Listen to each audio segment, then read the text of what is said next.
Assalamualaikum, bertemu kembali dengan berita terkini. Sebelum mula sila subscribe. Terima kasih.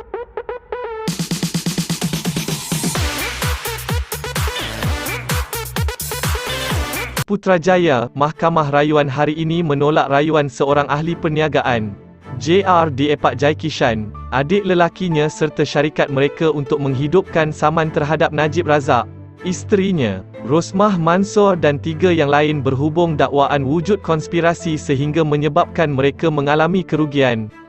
Azizah Nawawi, yang menyampaikan keputusan panel 3 hakim itu, berkata tiada unsur penipuan, konspirasi, salah laku dan penyalahgunaan proses dalam kes itu seperti yang didakwa Deepak, J. Rajesh dan Radian Splendor Sendirian Berhad. Panel itu, yang turut terdiri daripada S. Nanta Balan dan Simi Chun, memerintahkan dua beradik itu serta syarikat mereka membayar kos berjumlah RM80,000. Deepak, Rajesh dan Radian Splendor yang diwakili Peguam V. Shamsanda, merayu saman mereka dihidupkan semula serta dikembalikan ke Mahkamah Tinggi untuk perbicaraan. Saman mereka dibatalkan Hakim Mahkamah Tinggi, Azimah Omar pada 13 Januari 2020. Selepas beliau membenarkan permohonan Najib, Rosmah, bekas pengerusi tabung haji, Abdul Aziz Abdul Rahim, adik lelaki Najib, iaitu Ahmad Johari Razak dan bekas pengerusi Bank Kerjasama Rakyat Malaysia Berhad, Syukri Muhammad Saleh, dalam pernyataan tuntutan yang difailkan pada 12 Sep 2018. Semua plaintif mendakwa Najib bertindak di luar batasan serta menyalahgunakan kuasanya dengan mengarahkan Bank Kerjasama Rakyat Berhad memfailkan pelbagai tindakan guaman terhadap mereka, terutama kepada plaintif kedua, Deepak. Deepak mendakwa ia bagi menghalangnya daripada memberi keterangan lisan secara jujur ketika perbicaraan kes sivil berhubung pembunuhan Altantuya Syahri Buu membabitkan Najib, Rosmah dan Johari.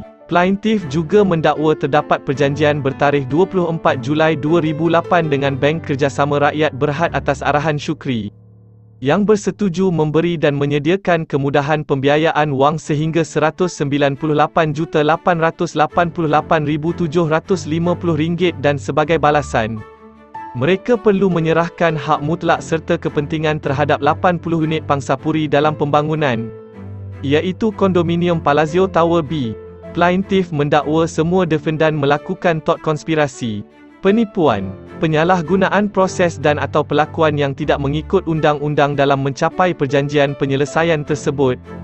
Plaintif juga mendakwa semua defendan berkonspirasi dalam menyebabkan kerugian terhadap mereka, dan memohon setiap defendan membayar ganti rugi am sebanyak RM10 juta, ganti rugi teladan RM2.6 juta dan ganti rugi berpanjangan. Dalam penghakimannya, Azizah yang mempengerusikan panel itu, berkata tiada butiran yang mengaitkan Najib dan Rosmah dengan dakwaan bahawa perayu adalah proksi mereka atau bagaimana Najib dan Rosmah mendapat manfaat daripada perancangan membabitkan hartanah tersebut. Beliau berkata, tiada kaitan antara Aziz, Johari dan Syukri dengan dakwaan tort konspirasi, penipuan, salah laku serta penyalahgunaan proses. Pada prosiding dalam talian hari ini, Mahkamah mendengar hujah Shamsanda dan Peguam David Matthews yang mewakili Najib serta Rosmah, Dinesh Baskaran bagi pihak Johari, Pors Royan Aziz dan Farah Syuhadah Razali Syukri.